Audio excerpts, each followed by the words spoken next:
Okay, so if you see right there at the margin of the leaves, we have vegetation. If we get a little more time, then we might have a little more. I know it might just seem like, sorry, this is a little shaky. I know it might seem like this is how water would just fall into the plant, but it doesn't. There's rain droplets to the side right there on that other leaf, but that at the leaf margin edges right there, that's scatation. And that is because the relative humidity in the air right now is really high, and there's a ton of water in the soil right now, which has increased the water potential. And water potential is the potential energy of water to leave a particular area, or just like concentration, y'all. Water potential, it is, you can think about it in the same way. Water wants to flow from high to low potential. So there's way too much water vapor in the air right now, and as a result of that, the transpirational pull is shut down inside of the plant. But that doesn't mean that water isn't traveling up the plant still, because there's still pressure from inside of the plant pushing that xylem sap out of the N. So all of the water in the soil, now there's an increase in water potential, and we'll talk more about this next time in all kinds of detail. And what that does is cause this xylem sap to be extruded or exuded out of the ends of the leaf margins or tips. So we've lost that difference in water potential between the roots and the plant. We've shut that transpirational pull down. It's no longer evaporating from the edge of the leaves, but what we have is this buildup of xylem sap still from inside the plants. And it's really rare to find in a lot of plants because you need this specific leaf geometry, like we see in the strawberry plant right here. And that's exactly what we're looking at right at the edges. Hopefully those droplets will build up a little more, and that would be even cooler, and I'll follow up. But we'll talk a ton about water potential, what that means, all the theory behind it, and more detail once it dries out some. Maybe I'll use some sidewalk chalk or something. All right. Hey everybody. So we're gonna follow up on our guttation that we saw recently. And I guess I'll just use some of my little girl's sidewalk chalk. We'll go out here and talk about these things, because some areas of my driveway are so dirty that they're basically like writing on a old school chalkboard anyways. So let's do this. Okay, so let's try to make this as concise as possible. So you guys are actually already familiar with some aspects of water potential. This symbol right here is the Greek symbol psi. Oh, hello, Torino. I'm trying to teach people something. And is the symbol we use for water potential. Now, water potential factors in a lot of things. It factors in something you're well familiar with already that we call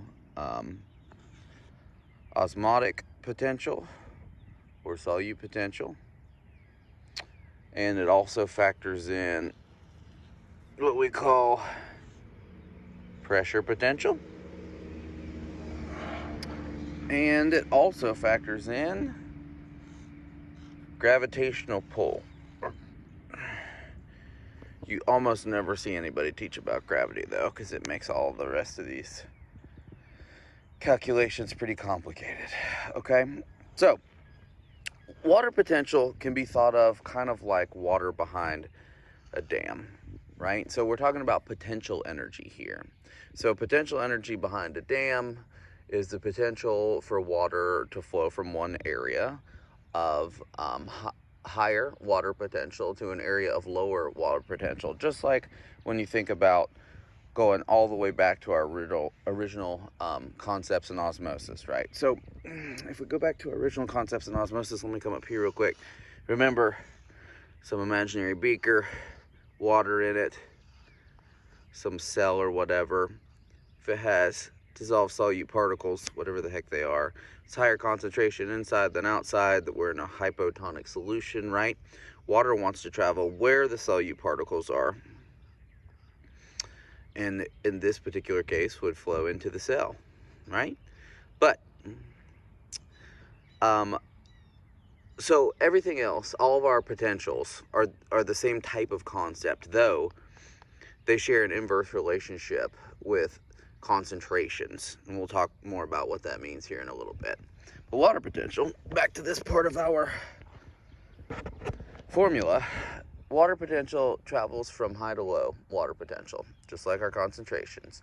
Now, what's confusing about this is that water potential,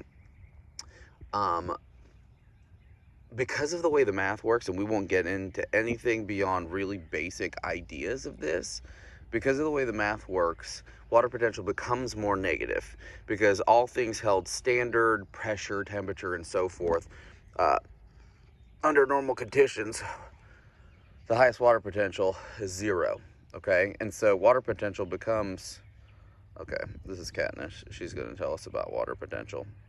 Water potential becomes more negative, okay? And that's a really weird, confusing concept, because if we have the highest water potential at 0, then every other number we're looking at as water potential becomes more negative and less positive away from 0. We are decreasing water potential, and that's the direction water would flow, from high to low water potential, okay? And that difference is what causes water flow. So let's talk about solute potential. Move out of the way, woman. So solute potential is back to our original concept in osmosis, okay? Solute potential, just like water potential, is gonna flow from high to low solute potential. But what's confusing about this is that, once again, increasing negativity is where water will flow if the main factor is that solute concentration. What's confusing about this is that low solute potential, more negative, is what we find in areas with high solute concentration. Okay, so if we add, I guess we're just going to have a cat on each one of our variables in the formula. I apologize if you don't like cats. So we've got solute potential. If we have an increase, so let's say increase in our concentration of solute, remember these are just the concentration brackets. Let's see if I can do this while I hold this phone. That says the word solute. If we have an increase in solute concentration, what we have is a decrease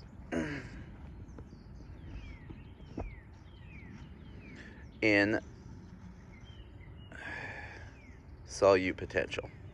Okay? And this is because water wants to stay where the salt is, right? Going back to that whole idea in osmosis over there, water wants to stay where the solute concentration is high. It likes to dilute things. It wants to stay in areas of high solute concentration.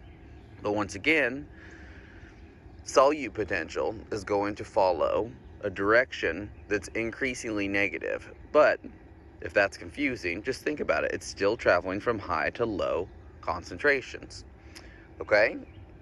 Now lastly we have, or actually next we've got this pressure potential. Okay? So in pressure potential, we can think about pressure as the effects that the cell wall is going to have on the force of water.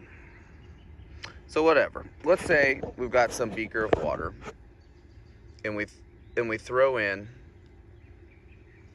a plant cell. Say it's square. Inside of this plant cell, there's dissolved solutes, right? So just like in our example of osmosis up there, what's gonna happen is that water's gonna want to flow into this plant cell, right?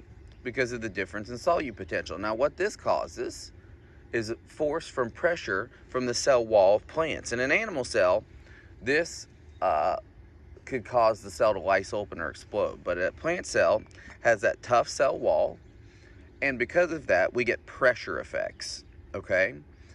Now, what that means is that there's going to be, when this water flows in, we have an increasingly negative difference in pressure potential, just like we saw with the solute potential. So while that water's flowing in, we have a negative, let's say, I don't know, whatever. We could just make a number, -2 pressure potential, right? But what happens is that there's a force that opposes that water flow inward and cancels that force out, creates a positive pressure potential. And if it's some imaginary closed off plant cell or some tissue in a plant where there's not going to be any nearby water movement adjacent to that cell, then there will only be a positive pressure potential force. Okay? So it's just the force from this cell wall pushing against the inward flow of liquid. Okay? That's what that pressure potential force is. It's going to balance out that liquid movement. Now, this can be different if it's a nearby plant cell. Let's see if we've got some space over here. If it's a nearby plant cell that's kind of like a tracheid, or let's pretend this has a little opening at the top.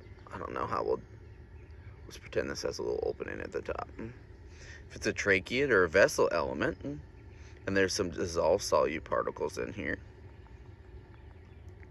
then you're going to get this inward flow of water. God, we need different colors on them. What color is water? Blue. Then we'll get this inward flow of water, and that's going to create this negative pressure potential.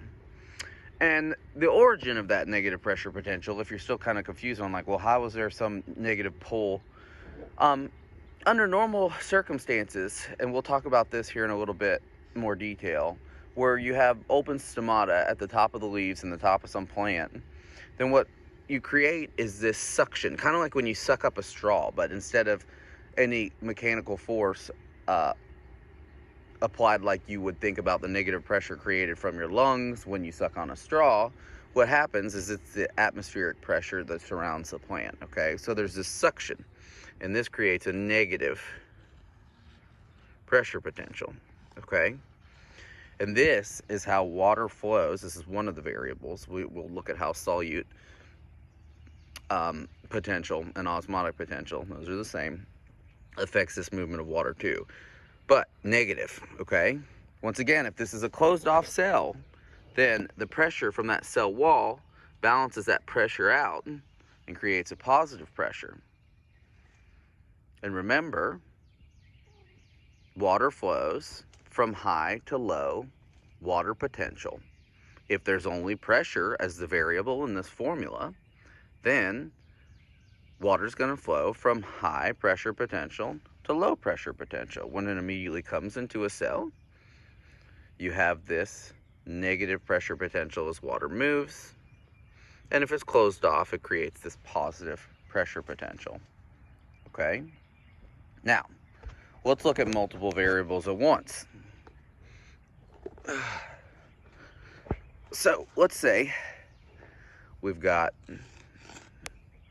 another beaker, some imaginary orange water, plant cell, closed off again, dissolved solute particles. Now let's not ignore one variable or the other, let's look at both. So what really happens here is that water wants to flow inward because of this dissolved, usually sugar, right, inside of a plant, because plants are constantly making sugar.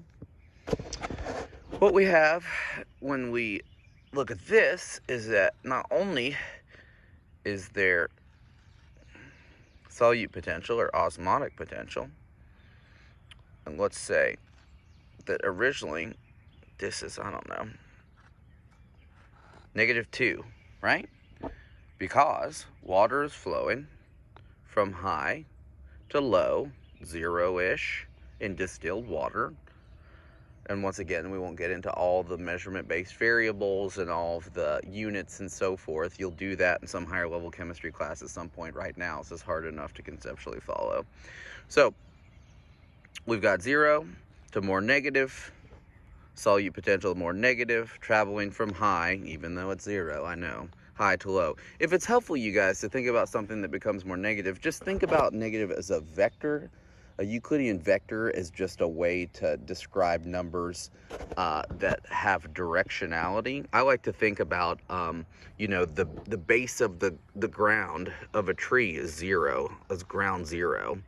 And as water travels up against the force of gravity, it's fighting it. And for some reason, we call this direction negative, kind of like northeast, southwest. Just think of it like a vector, like a directionality, okay? If that's not particularly helpful, don't worry about it. Okay, so dissolved sugar inside of a plant cell. Water traveling from higher water potential to lower water potential. This is one variable. Osmotic potential in a solution that a plant cell is sitting in. Now, initially, when you drop that plant cell in, the pressure potential is just going to be 0. Okay? But as that water flows inward, there's going to be a responding force against this water. This plant cell's probably going to swell some, but that plant cell wall is thick and tough, so it, God, doesn't this look so nice, you guys? I'm such a good drawer. As that plant cell flexes, what's going to end up happening is this will become positive. And once that plant cell becomes stable,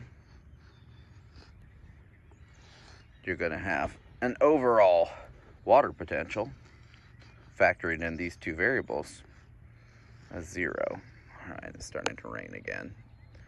Hopefully it doesn't wash our chalk away. We'll get through the rest of this. Okay, so the two main variables that affect movement of water in a plant cell. Okay, we can think about these things as numerical values or directions and movements in a plant. And we'll talk about movement in a plant next. Okay, so we looked at that guttation where we saw the water moving up let's use this bright green, moving up the strawberry plant. And that was actually because pressure, this negative pressure variable, is extremely strong when the ground's really wet and there's a high relative humidity in the air. So let's look at this. Let's draw a tree, okay? So this is going to be my tree. These will be roots. Okay, let's hope this waterproof case comes in handy. This will be our roots under the ground. This will be our awesome tree canopy. I know, so good, so good. And we can specifically look at a leaf in here. I know. Sorry, I'm terrible at drawing. So anyways, when we look at the roots of a tree, there's a lot of different ways that water can get into these roots, okay? And let's pretend like we can zoom in on one of them. If we look at what's going on inside of these tree roots, water can get in through tunnels. The plasmodesmata, this is called the symplastic, we'll just abbreviate it, route or route that water can take to come into the roots, okay? Water can also go through plant cells through the transmembrane, through transporters like aquaporins. We call that transmembrane transport. And then there's another way, and that's directly through the cell walls. We call this apoplastic, APO, apoplastic transport. Now, when you look inside of a root, just like the plant cell, it's actually a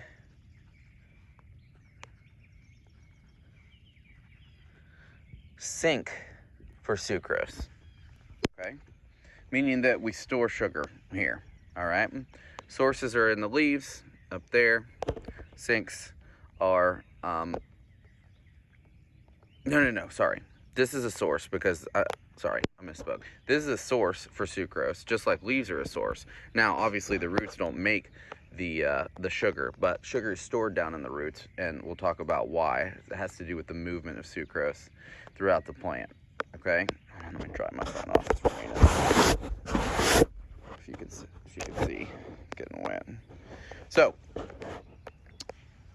high sucrose, one of the ways that plants store sugar, in the roots and in the leaves. Now, just like we looked at in our original example of osmosis, what we have is a low solute potential inside these roots. And so water is going to travel into the roots, okay? So let's get the blue.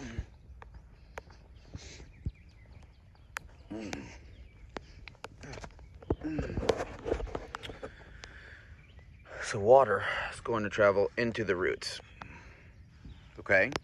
Now, this usually happens most often when the soil is extremely wet, okay? Because the water potential is high. And by high, once again, I know it's confusing, we mean close-ish to zero, okay? If the soil's super dry, then maybe the water potential is too low, like maybe it's, I don't know, -3, and the water potential in the roots,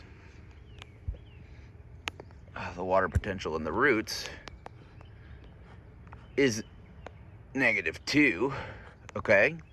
So what happens if the ground's not wet enough is, because that solute potential, right now we're just going to focus on that as a variable because it's the main variable that affects the water transport into the roots, then if there's not a big enough difference between the soil and the roots, then water won't go in, like when the soil's dry. If the soil's wet, like after it rains, then we've got to, right? Think about rain. It's not a whole lot in rain. Closest to distilled water, close to zero as you can get for water potential, okay? If we focus on solute potential, we know that there's dissolved sugars stored in the roots as a source. And so water is likely to travel into the roots when the soil is wet or damp, okay? Now, if we look, however, at something like, I don't know, mangrove trees that are sitting in water constantly, then, and mangroves are in salt water, right? So mangroves are in high solute concentration. Then what's going to happen is water, in theory, wouldn't move into those trees, but we know it does. And that's because pressure potential is also a variable, okay? So, if we look at water potential in the roots, we have to factor in solute potential and pressure potential, right? And these are going to be increasingly negative. Here at the roots, maybe they're like, whatever, I'm just making up numbers. Usually they're even less than 1, right? So here, let's say that this is -0.2, and this is -0.3, and together we have -0.5, okay? And that whatever, gravity on this one poor little plant is positive 0.1. So as long as we have an increasingly negative number as we travel up the trunk of the tree and into the leaves, then we're going to have the movement of water as it travels from high to low water potential, and it becomes increasingly more negative. Now, the concentration of stored sugar is even higher up in the leaves. And that's because they're photosynthesizing, right? They are the primary source of glucose production. And if we look at a leaf, I need more driveway here. If we look at a leaf up at the top, we've got all the sugar being made. This is my leaf. I'm gonna very lightly draw some veins because I'm gonna try and draw stomata on here, okay? If we look at a leaf, we know there's a ton of sugar, and so we know that there's an increasingly negative solute potential as there's an increase in sucrose concentration higher up in the tree, and that's going to be one of the main forces that drives transpirational pull of water up to the top. Now, once again, it's not the only variable, and in super tall trees, that pressure potential variable is going to be much, is going to be a much greater variable because we need really, really strong suction in a really tall tree to overcome the effects of gravity, and so that pressure is a larger variable in taller trees. Okay, and it has to do with the tension between water molecules, and one of the primary forces behind water movement. But also solute potential differences between the bottom and the top of the tree, as well as the pressure potential differences, fighting against the force of gravity, causing that movement of water up the trunk of the tree. Now, what keeps this going is if we look inside of a leaf, and we're going to draw stomata grossly out of proportion. If we look inside of a leaf, and we've got this giant stomata surrounded by these things called guard cells. Now, guard cells are thick towards the inside, and so as water is leaving and the sugar is being produced through photosynthesis inside of these cells, what happens is the remaining sugar left over in the mesophyll cells in this plant tissue inside of the leaves is pushed into the guard cells, which have a higher concentration of solute, and that causes the guard cells to swell. Okay? The two main things causing these guard cells to be open: this transpirational pull of water, and this is going to continue up until the water potential is more positive or closer to zero in the atmosphere than it is inside of the tree. And this has to do with relative humidity. So relative humidity, relative humidity, how much water is in the air. Let's say a relative humidity of 50%, the air's pretty dry, right? Then we have some water potential that, I don't know, is huge, right? It's negative 30, I don't know, I'm just making up numbers, okay? And that's a big difference between negative, 0.1 down here at the bottom of the roots. Now, as relative humidity gets to, I don't know, let's say in the leaves, we've got a water potential by the time it makes it up here. Let's say we've got a water potential of, I don't know, -1 or -2. So, at a relative humidity,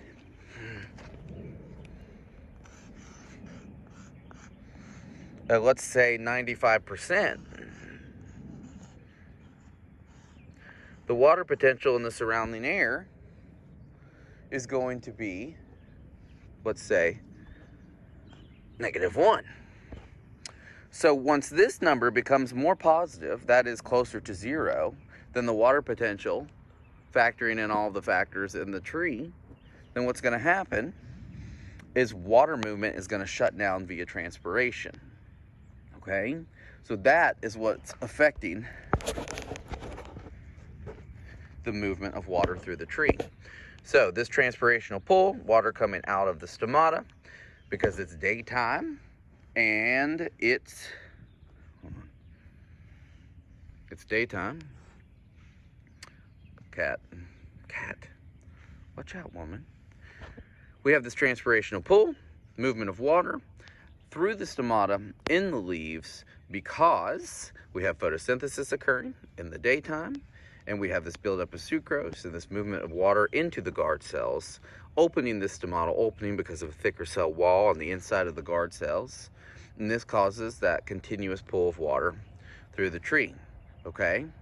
Now, if it's nighttime and we have less sugars being produced, then these stomata are going to close, or if it's overcast because it's raining, or this might shut down because the water potential in the surrounding air is greater or closer to zero than in the tree. And if that happens, you can still have stomata being open, but what will happen is there will be no transpirational pull coming out of this stomata. Okay? All right. What else? What else do we got? So we got stomata opening. Okay. So remember, two variables here. We've got this sucrose being produced as a result of photosynthesis. We've got this water movement. If this water movement shuts down because the relative humidity is too high, then what can happen is there's not enough difference in that dilution between water, between the innermost tissue of the guard cells and the outermost tissue. And as a result of that, the difference in solute concentration may not be high enough to cause these guard cells to open up the stomata. Okay? So a number of different things that can happen right there. Photosynthesis affecting the opening of those guard cells, water movement affecting the opening of those guard cells, relative humidity affecting the movement of that water, and essentially also the last variable that can affect the opening of those stomata as well. Now, last I want to talk about, I'm gonna need more chalk, you guys, I'm running out. Hopefully Evie won't be mad at me. Okay, the last thing I want to talk about is how the heck sugar moves through the tree via what we call phloem loading. Okay, now remember we talked about vascular cambium, so forth, and how that layer of tissue in the tree was right next to, let's just kind of add an extra part of this, some vascular cambium or phloem based tissue beside the lignified xylem cells right here, right? So what happens in our sugar sources up here in the leaves and our sinks, the main part or the trunk of this particular tree, is that, okay, sorry, I had to move my cat again.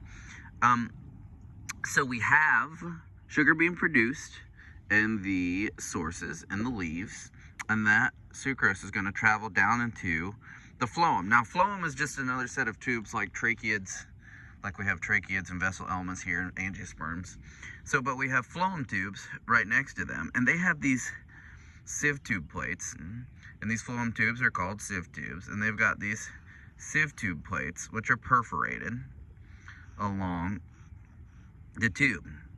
So what we have is this high concentration of sugar build up in these sieve tubes, okay? And what happens is, because of what we've learned about water potential, we know water is going to travel from the xylem. Let me get the blue again. Water is going to travel from the xylem into the phloem, which is going to create a pressure inside of these sieve tube cells. And now guess what's going to happen? This sugar is going to be, ooh, just fell down, is going to be transported all the way down into the tips of the roots, which are growing, and the tips of, sorry, I know you guys are probably getting dizzy, the tips of the shoots, which is new tissue growing out here, okay? So now, in our roots, let me show you what's going on down here. So this is called translocation of sugar, and that movement of water that causes the movement of sucrose is called phloem loading. Let me see, where the heck is my other green? That's all right, we'll just use this green. So we've got the sucrose down here in the roots, and what's happening in the root is you have all this sugar having been brought down. This phloem is going to unload this sugar into a companion cell, which is right next to these sieve tube elements, okay? And these companion cells are going to are going to transport the sugar into nearby plant cells. Now, if we go back to what you guys know about plant cells in general, at the center of most plant cells, maybe mesophyll cell, for example, we're storing this sugar in the central vacuole, right? So what happens is usually there's some specialized cell called a tonoplast that has some kind of ATPase linked up to the side of it, because we're moving sugar against its concentration gradient, right? We already have quite a bit of sugar in here, but we want to store more, and so we need ATP to engage in active transport and move more sugar in here. Now there are other mechanisms getting back to transport. There are some types of secondary active transport in some plant cells, but we won't get into the details of that, okay? So we're moving sugar against its concentration gradient. It moved originally because of the translocation of that sucrose from phloem loading, where the water potential difference between the xylem and the phloem cells caused water to flow into those phloem cells, created a pressure, or a turgor pressure, which moved that sugar down. And then once they get down to where that sugar is going to be stored, we've got these companion cells unloading this sugar and transporting sucrose into the central vacuole of plant cells. Okay? Okay, so I think that's about as concise as a way I can explain. Okay, so my phone's really wet because it's sprinkling. So we've got essentially how we explained all of these things, right? We've got water potential, the potential of water to move from an area of high potential energy to an area of low potential energy, kind of like water behind a dam, right? It factors in a lot of variables. We can see, oh, can I do it? We can see one variable, solute potential or osmotic potential, pressure potential, which is the force from the cell wall pushing up against the movement of water inward, and then gravitational pull affecting the movement of water in plants as well. Okay, now we know that water wants to travel from high to low water potential. Numerically, it's confusing because distilled water at a standard temperature and pressure is given this measurement of 0 water potential, and it becomes increasingly negative as we see a decrease in that water potential. Okay, so we've got pressure potential. How strange, it's all backwards. We've got pressure potential from the cell wall pushing back against the water movement inward into a cell. And remember, if we drop a plant cell into water, ooh, hold on, where we got it? If we drop a plant cell into water, initially it's going to have 0 pressure potential and some solute potential.